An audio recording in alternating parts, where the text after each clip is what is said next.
নমস্কার, সালাম সবাইকে। আমি এখন বিহারের কিষানগঞ্জে আছি, কিষানগঞ্জ ব্লক। এখানে আমি বিভিন্ন মানুষের সঙ্গে কথা বলছি, আলোচনা করছি। কেউ বাদ পড়েনি এসআর লিস্ট থেকে।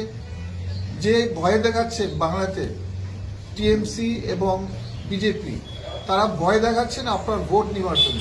যেভাবে এনআরসি ভোট এসছে বাংলাতে 2021 সালে, সেভাবে আবার আপনাদেরকে ভয় দেখাচ্ছি।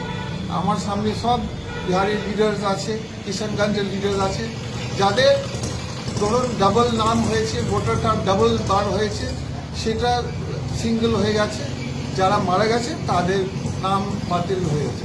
এমনি সঠিক লোকের লেজিটিমেট নাগরিক কারোর নাম বাতিল হয়নি। তো এই জিনিসটা, এই যে ভয় যে ছড়াচ্ছে টিএমসি বা বিজেপি, আপনি কান দেবে না। 2 নম্বর হচ্ছে আমরা কংগ্রেস আপনার সঙ্গে আছি। যদি কারোর স্পেশাল কেস আছে, যেমন কিছু কিছু লোকদের গোটা হারিয়ে ফেলেছে, গোটা গ্রাম বাঙনের নিচে চলে গেছে, সেটার জন্য আমরা আছি, আপনাদের কোনো ভয় নেই। ধন্যবাদ।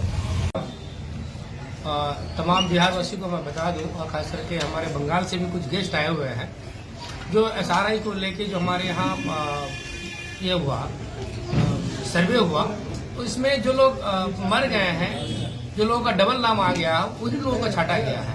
ऐसे नॉर्मल आदमी का कोई दिक्कत नहीं हो, हम लोगों का सब सुरक्षित है। हम लोग का यहाँ लोकल लोग से पूछ सकते हैं, यहाँ कोई ऐसा कोई दिक्कत नहीं है। और बंगाल के भी लोगों से रिक्वेस्ट करेंगे, बंगाल में भी ऐसा कुछ दिक्कत नहीं होगा। बहुत बहुत शुक्रिया।